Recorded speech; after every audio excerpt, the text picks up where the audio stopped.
DND number 7, Warriors in Jesus' Name, Chapter 12. They each had a seat in Nakino's large living room that looked more like a hotel lobby. Eric and Shelley sat on the center sofa with Jeffy on one side and Justin on the other. Jason and his wife Angel sat on the sofa that was closer to the front window, along with Jeff Davis, one of Jason's top agents, and a good friend of the family. Jeff's wife Mickey squeezed in next to him. Ricky, Bree, Joey, and Breeze occupied the third sofa. Young Eric and JoJo sat on the floor in front of their grandparents, and Mark paced the room. Justin's wife Lori, with 8-year-old Taylor's help, had taken the young Davis boys to the TV room to try to keep them occupied. They had begun the meeting with a prayer and asking for strength and guidance and healing in Jesus' name. Then Jason, Joey, and Mark filled everyone in. "Tell me again what Judge Hovan said to you," Eric said, his voice quiet, calm, and commanding all at the same time. Mark realized he took great comfort in the sound of that voice. He nodded in appreciation at his stepfather before he spoke. "He told me to do my homework. He said things were not as they seemed. He said that Judge Latham had been around a long time and that he found it difficult to believe that Latham would put his career on the line merely to do a favor for an acquaintance. Which means Judge Latham had a reason for making such a ruling," Justin said. "Exactly," Jason agreed. "Well, making a ruling like that could definitely destroy his career," Eric continued. "So it has to be something that could be even worse than the destruction of his career. Or, in addition to that," Joey added. "What do you mean?" Shelley asked. "I'm not following." "In addition, Latham jeopardizes his own career. He must know that. So he's not helping Landau out of the goodness of his heart. Gordon has something on him, something that will not only destroy his career, but cause him some other kind of pain or discomfort." "Well, what would a man do to protect his family, maybe?" Eric stated. "Or his reputation," Justin said. "Well, we can speculate all we want. Bottom line, we need to find out," Mark said. "We need to investigate Latham and see what he's trying to protect." "And that would fall to me," Jason said. "Or us," he added, gesturing toward Joey and Jeff. "So you guys are saying that this Judge Latham gave an order of custody to Mr. Landau because he's trying to protect himself in some way, which means he's being blackmailed by Gordon Landau?" Shelley asked. She sighed, shaking her head. What could he be protecting himself from? "Well, remember when Mickey's stepfather, Senator Daley, had all those people working for him," Jeff said. "They all did what they did to protect their families. It could be something like that. So this Judge Latham is either protecting his family or protecting himself from something that Gordon Landau is holding over his head. Am I correct?" Shelley asked. Eric took Shelley's hand. "It sounds ridiculous, doesn't it, my love? It's just amazing to me what people will do to keep from admitting their mistakes. And I believe that's what this is. I believe Judge Latham has made some kind of mistake. And by keeping it a secret, he's giving Gordon power over him. It just seems so simple to me. You make a mistake, you make amends, and you move on. You admit to it. Instead, he digs a hole bigger and bigger. It will never end. If people would just take responsibility for their own actions." Eric raised Shelley's hand to his lips and kissed it softly. "Well said, sweetheart." "So, plan of action, we find out what Gordon is holding over Latham's head. Then what?" Mark asked Justin. "Well, then we present it to Judge Hovan and bring it before an ethics committee. The original order will be thrown out and Logan will be remanded to his mother's care." "Dad, do you think Mrs. Landau and Logan are okay right now?" JoJo asked. Mark swallowed. "I don't know, but I intend to go over there first thing in the morning after Gordon leaves and see for myself." "I don't think you should do that," Jeffy said suddenly. If anyone else had said it, Mark would have told them it was too bad what they thought. But because it came from his little sister, Jeffy, he knelt down beside her. "What is it, sis? Tell me what you see." She shook her head. It's hard to say. I mean, yesterday evening I saw a fist coming at my face. I fell back in my chair. It felt as if I'd been hit. Yet when Dad asked me who the vision was about, I said, you. Mark nodded his head. Yeah, Mom called me and made sure I was okay. But I was wrong, don't you see? It was about Bella. I can't seem to straighten out my feelings. It feels like a giant puzzle that I can't figure out. Honey, that's not so hard. You know, Mark, you've met Bella only once, and what happened to her affected Mark the most of all of us. Of course you thought it was Mark, Shelley said. But I still have this feeling, this awful feeling. I still think it's Mark. Mark smiled at her. You also know that I won't curb what I have to do because I'm facing some sort of danger. I will promise, though, that I'll be careful. Jeffy smiled at him and placed her hands on either side of his face. Let me feel your heart. He pulled away. No. Why? She asked, tears in her eyes. It's too much, and there's nothing you can do for it. Please, Mark, let me see if I can pinpoint this feeling of impending doom. Sighing, Mark looked around at the attentive faces. Everyone was always interested when Jeffy wanted to do what he and Joey called her Vulcan mind-melding trick. One of her strongest psychic abilities was that of an empath. She discovered one day as she pressed her forehead to that of her boyfriend that she could feel his emotions. At that particular time, she discovered that he was extremely sad. She'd come home and tried it with everyone over and over, for days, weeks, whenever anyone would let her do it. It was like she had a new toy and she was obsessed with playing with it. And then everyone began to realize that when she did it, she actually altered the way they felt. If they were happy, it seemed she added to that. And even better, if they were upset or sad, she could help to calm them or cheer them. It seemed like a true miraculous talent, a gift. Then Shelley realized that whenever Jeffy tried to help someone, it took a toll on her daughter. It was as if she took their sadness into herself. The result of that was that most everyone refused Jeffy permission to read them. I promise I won't try to make it better. I just want to see why your name keeps coming to my mind. Mark looked up at his mother, and Shelley nodded, and Mark frowned. Fine, but I'm warning you, you won't like what you see. Still kneeling in front of her, he leaned close, and Jeffy leaned forward, took his face in her hands, and pressed her forehead against his. Immediately, she gasped. Mark tried to pull away, but she held him firm. He tried to let his mind go, to relax. He could feel extreme heat where their heads touched. He wondered what she was actually getting. Could she feel his broken heart? Could she feel his anger? Could she feel his intense worry over Bella and Logan? Or at this moment, his worry over his little sister, who was so unique and so special, and love personified. Finally, she pulled away. Tears poured down her cheeks. She stroked his cheek and leaned forward and kissed him. I'm sorry, Mark, she whispered. I'm so sorry for your pain. He stood and walked away. Did you find out what you wanted? Joey asked.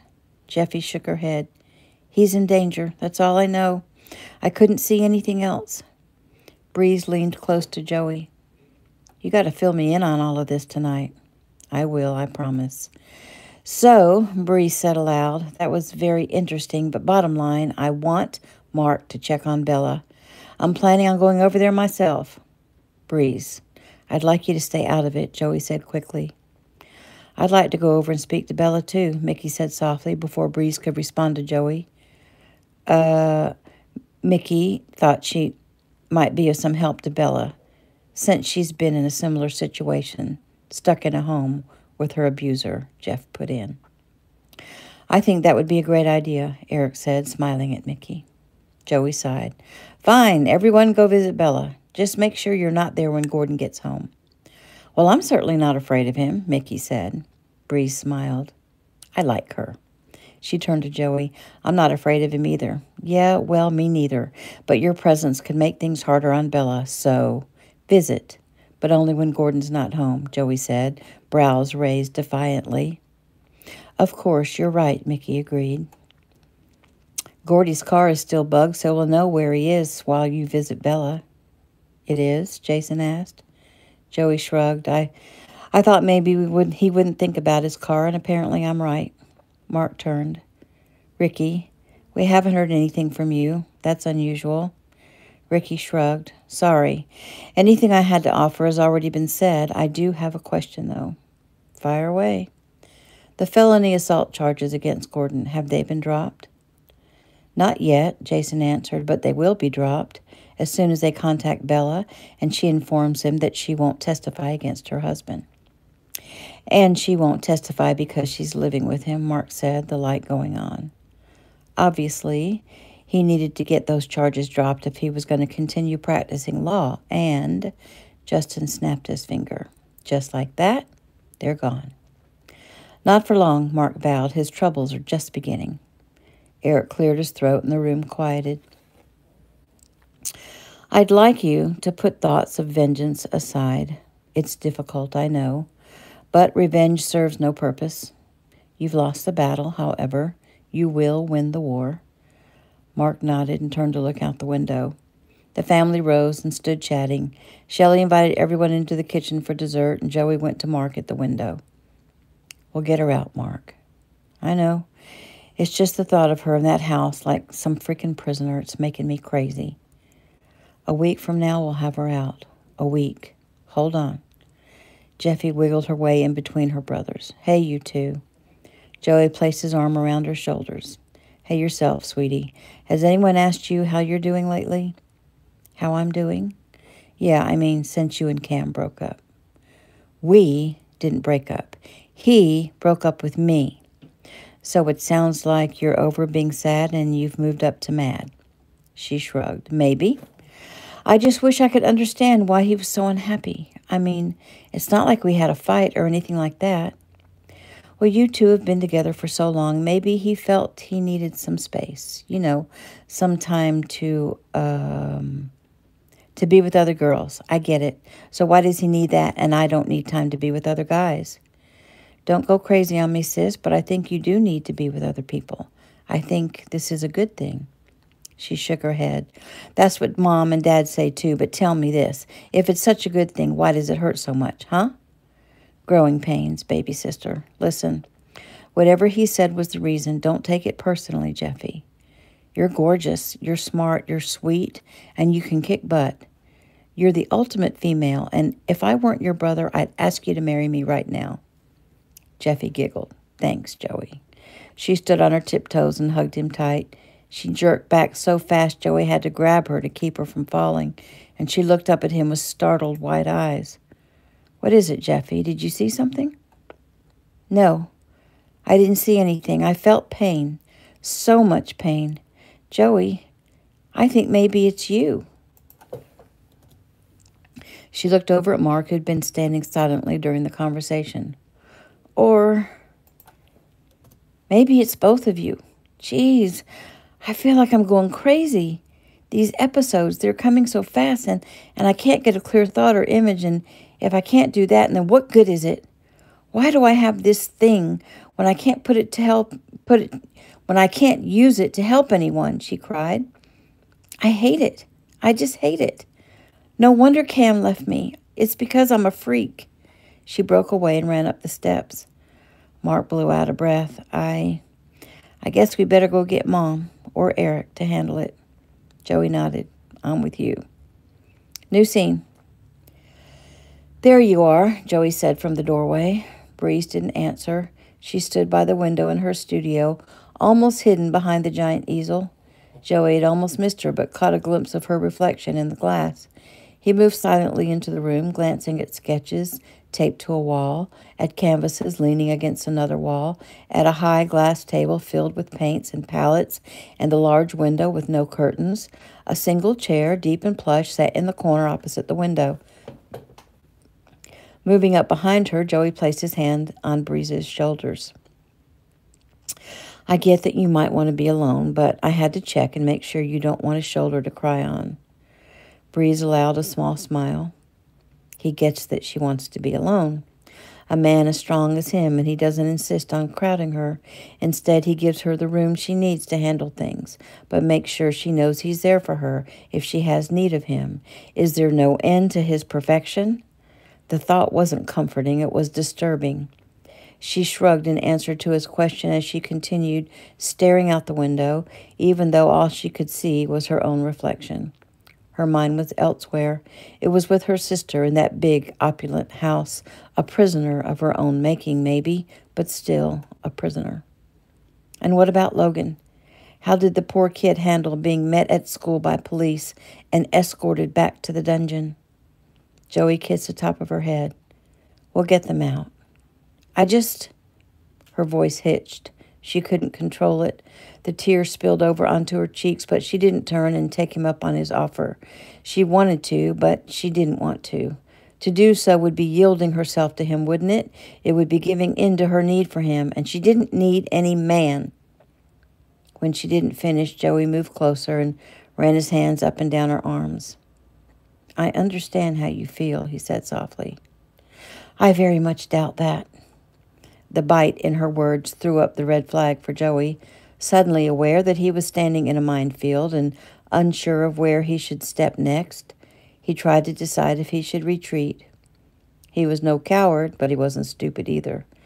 Deciding to leave the way he came, he backed away. I'll give you some space. You do whatever you want, she said bitterly, like the rest of your kind. Joey made his way downstairs into the kitchen. He realized there was nothing he could do or say right now that would be correct. This was a men suck and they're all alike type mood, if he'd ever seen one, which he had, plenty of times, thanks to his sister, Bree. He rummaged through the fridge, settled for a beer, and sat down at the kitchen table. He'd only taken a few swallows when he heard Bree stomping down the stairs. She entered the kitchen, a woman on a mission. He thought maybe she'd come to fight with him, but apparently she had someone else in mind. She grabbed her keys off the counter and walked past him to the garage door. Where are you going? He ventured to ask. I'm going over there, she hissed. He moved so quickly she ran right into his hard body. Get out of my way. I can see my sister if I want to. You're not going over there. You can't stop me. I'm going to see my sister tonight. You won't be helping her. She needs to know that I won't give up, that we'll get her out. She knows you won't give up on her. She knows you love her. Get out of my way, Joey. Sorry. Her eyes glared up at him. I'm not freaking kidding around. Get the hell out of my way. No, I'm not letting you go over there. She shoved him as hard as she could. Move! She screamed. He shook his head. She tried to muscle her way past him, but he wouldn't budge. Fine, she said, as she turned and stomped out of the kitchen. She headed straight to the front door, pulled it open, and stepped out. Joey grabbed her arm and pulled her back inside. Let me go, she yelled. You're not going over there, he said calmly. She tried to jerk her arm away, but he wouldn't let go, and before she knew what she was doing, she pulled back her other arm and slapped him as hard as she could. The cracking sound seemed deafening. Breeze gazed at him in horror as she realized what she'd done. Joey never flinched. He didn't even appear angry. I'm sorry, she said, covering her mouth with her hand. I'm so sorry. But I need to make sure my sister's okay. You don't have to apologize. I understand what you're feeling. Still, I can't let you go over there. You think just because you're bigger and stronger you can tell me what to do? Well, it might seem to you that that's the case. But the real reason would be because I care about you and your sister and your nephew. I might add. Let's think about him for just a second. What kind of scene would he be witness to if you go over there this time of night? The tears welled again. But she has to know that I haven't deserted her. She knows. Breeze looked up at him and looked deeply into his eyes. Tell me the truth, Joey. Are we going to be able to get her and Logan out of that house? Yes. I swear to you that we will. You heard the plan of action. We're going to find out what Gordon has on the judge and have the custody order revoked. It won't take longer than a week, maybe 2, but we will get her out. The tears were flowing freely now. I I need her to be free, she cried. I can't seem to function knowing my sister is being held prisoner. Joey nodded. I get that, really. He pulled her inside the door and closed it and locked it, then turned to her and brushed tears from her face using his thumbs. Breeze, your sister is much stronger than you give her credit for. All is not lost. I wish you could have heard her this morning, talking about how great everything is going to be, how she and I are going to see each other every day and play tennis together and have family cookouts with your family. My family? She sniffed and wiped her tears and nodded. She's in love with your brother, and she was allowing herself to dream about being with him and living with him and how great it was going to be. I hadn't heard her talk like that, with stars in her eyes, since the night before she left for college. I admit it worried me. She wears her heart on her sleeve. I know she's older, but she's so naive. It's better not to hope and dream of a better day, he asked. Maybe. Just maybe, she said indignantly. Look, I'm not really known for being soft-hearted, and yet I think it's good for people to dream and to plan for having what they want. Breeze blew out a breath, feeling the fatigue seep into her bones. Maybe, Joey, maybe. But you won't catch me doing that. Joey frowned. What? I hope to make you do that because I want you, and I want you to want me. I think I've shown you just how much I want you, she said. I'm not talking about sex. She moved closer. Well, I am. Joey sighed, realizing he wasn't going to get any other declarations anytime soon. Somehow, some way, he was going to get past that hard exterior she'd built and make her understand that she has no need to fear him. Are you sure you won't come with me to bed? Some mindless pleasure? You'd definitely be good for that, she said. The words hurt, but he did his best to push them from his mind. New scene. Mark stared out at the ocean as the sun crept up behind him. The morning light sparkled on the water, and the beautiful sight helped to lift his spirits. He breathed in the cool, salty air and tried to fill his heart with light and positive thoughts. He'd gotten out of bed at 5 after trying to sleep all night without much success. He'd left JoJo sleeping and run the few miles to the beach. After some interval training, he'd knelt down in the sand and prayed. That welcome feeling of peace came over him, settled in his heart. He sat and meditated with the intention of clearing his head and getting his thoughts in order. His goal was obvious, to get Judge Latham's order of custody thrown out. The means to do that were also obvious. Investigate Judge Latham. Ameritech was already on it. Drawing a giant cleansing breath, Mark glanced at his watch. It was time to get home and get JoJo up for school. He rose, pointed heavenward, whispered a thank you, and headed home. New scene. Breeze slowly ran her fingertips over Joey's chest. She glanced up at him. She'd come searching for him in the wee dawn hours of morning, feeling bad about the things that she'd said to him the night before. He was on the sofa, his laptop open. She'd curled up next to him, intent on distraction, but he wasn't having it. He leaned back against the gray sofa, staring at his laptop. He was a beautiful man. He blinked, which brought her attention to his long eyelashes and his solemn brown eyes. Her eyes lowered to his clever mouth and to the small dimple in his cheek.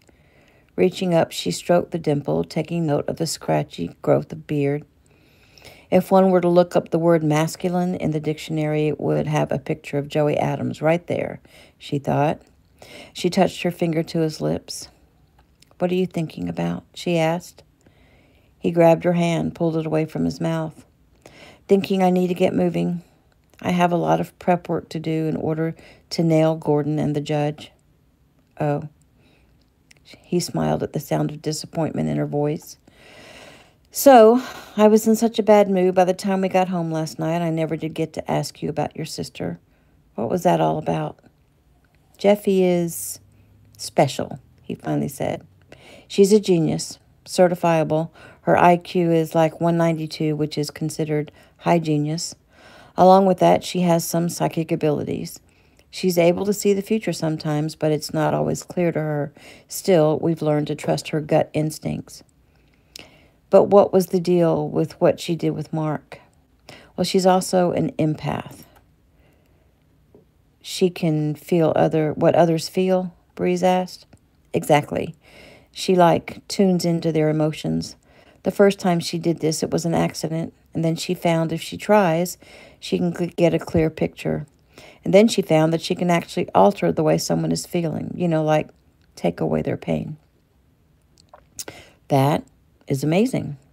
Yeah, sort of, but the problem is when she does this, she takes the pain into herself, and it can take some time for her to transmute it so she can function. It's very hard on her. Eric has done some research into this, and there are places with experienced empaths who can help teach her and train her so that she can help others without hurting herself. Is she going to go to one of those places? Well, she wants to, but she hasn't had time to do it. She's so in demand at the hospital. What kind of doctor is she? Well, she started out as an infectious disease doctor, moved into cardiology, then neurology. She's thinking about microbiology. She wants to end disease. She wants to heal the world. Right now, though, she's so young. She's so young emotionally that she's having a hard time making decisions. On top of that, she thought she was madly in love with her boyfriend of 5 years, and he broke it off with her about 6 months ago. She hasn't gotten over it yet. Oh, bless her heart. She's such a sweet girl. I mean, you can just feel her sweet spirit whenever she's around. It must be hard for her to be so brilliant and yet be so confused about what direction to take in life. It is hard on her. I think she's thinking about going on hiatus to the monastery, and that will help. The monastery? Yes, Eric is in good with some Buddhist monks right here in California and also with some Shaolin monks in northern China. We've been blessed to be allowed to visit with them for short periods of time, and Jeffy's thinking of an extended stay. But she will have to work hard to get permission to stay longer than a few weeks. I have a feeling, though, when they see what she can do, they'll ask her to stay. Does Jeffy do all the martial arts stuff like the rest of your family? Oh, yeah. Jeffy can definitely kick some butt. She's quick. She's strong. And her mind thinks faster than a computer. Maybe she should be the one fighting in the Keno challenge. Joey smiled.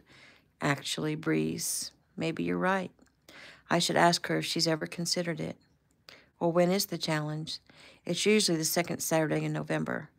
Bree shrugged. Well, maybe focusing on something else entirely will give her brain a rest. I think that sounds like a great idea. Bree snuggled her head against Joey's chest and breathed a sigh. Your family is definitely outstanding. Tell me, though, what's with the names? The names?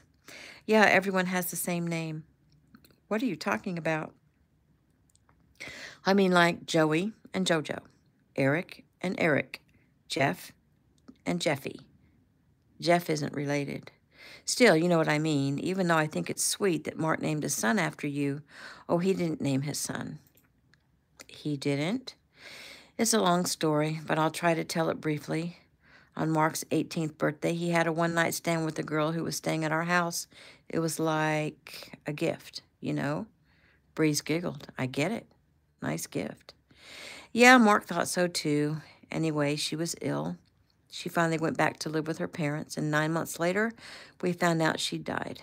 It was then we also found out she'd given birth to a child, Mark's child. She named the baby after her father, whose name was Joseph. So suddenly we had 2 Josephs in the immediate family. That's some story. Well, there's a lot more to it, but I don't have time to tell it right now. There are 2 Erics because Ricky named his son after his father to show him honor. Really, though, there are actually 3 Erics because Ricky is also an Eric. We called Jeffy Jeffy because of her initials, JF, which stands for Juneflower. But no one ever calls her Juneflower except for her teachers and people who don't know her. Mostly she's Jeffy or Dr. Keno. And I guess it's sort of fitting then that your girlfriend and your sister have very similar names, Breeze and Bree, except I know Bree is Brianna.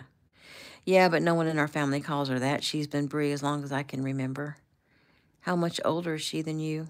11 years, but don't tell her I told you so. Wow, that's hard to believe. Geez, she looks like she's my age. Does she do all the martial arts stuff too? No. She's the only one in the entire family who has no interest in training. He shrugged. I guess when you have Ricky as a protector, you don't need anything else. So, can Ricky best you in a fight? Yes, and I can best him. You're equal then. We're different and have different things going for us. Ricky is 15 years my senior. He was my teacher. He is my teacher.